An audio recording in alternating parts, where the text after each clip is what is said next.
Globy, today we're going to talk about blood and outer space. Okay, relax, Globy. We're not actually going to show anything scary. We're just going to discuss the effects that outer space has on our blood. Or it might be more accurate to say, the effects that gravity has on our blood. Did you know that blood is a suspension? A suspension is a mixture of solid particles floating in a liquid.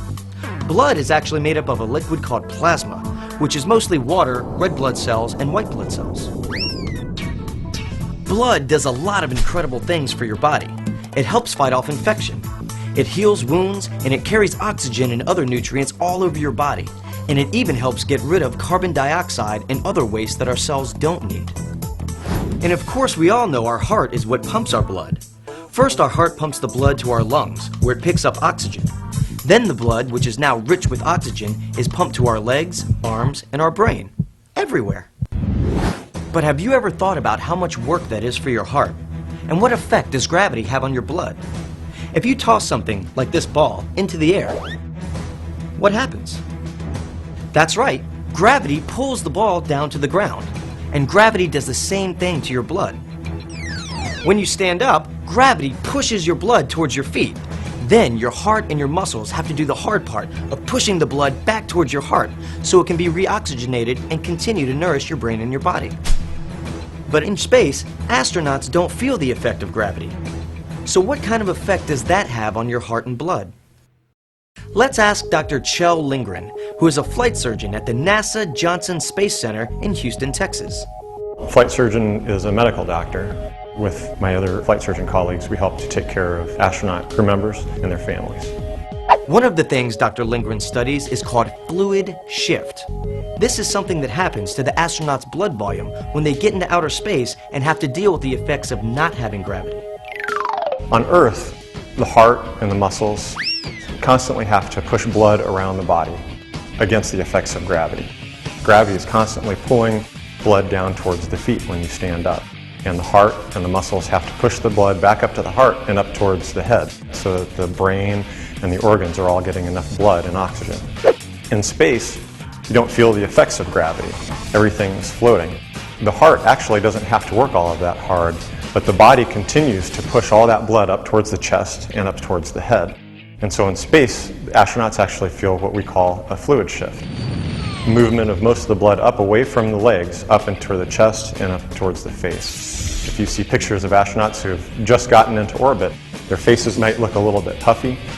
They might say that they feel a little congested. If you look at their legs look a little bit skinnier because the blood has moved out of the legs up into the chest and face. That's right. The astronauts feel like their heads have gotten congested and their legs have gotten skinnier. And you know what? They have. Because gravity isn't pulling blood into the legs and feet, which causes it to gather in the chest and head. It's kind of like hanging upside down on the monkey bars. You start to feel stuffy and congested because all of the blood is flowing to your head. Over time, the astronauts' bodies sense the extra blood in the chest and heart and cause the astronauts to use the bathroom more to get rid of the extra fluid. This helps somewhat reduce the puffiness in the face. But what do the astronauts have to do to correct the blood volume before they return to Earth? The space medicine community has been looking at fluid shifts and the problems associated with fluid shifts from the very beginning of the space program. We use countermeasures or techniques to try and avoid the effects of fluid shifts.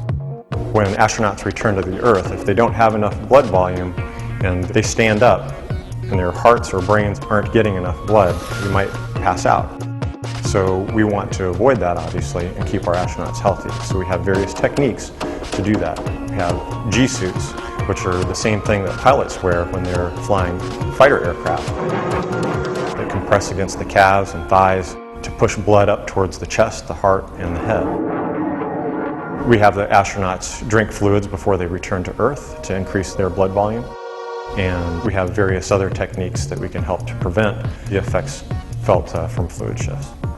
The astronauts can also do exercises which help to get the blood flowing through the body. So, Globy, today we learned about the tremendous effect that gravity has on blood flow in your body. There are so many things that astronauts need to be aware of when traveling into space. Thank goodness we have skilled doctors like Dr. Lindgren to look out for them.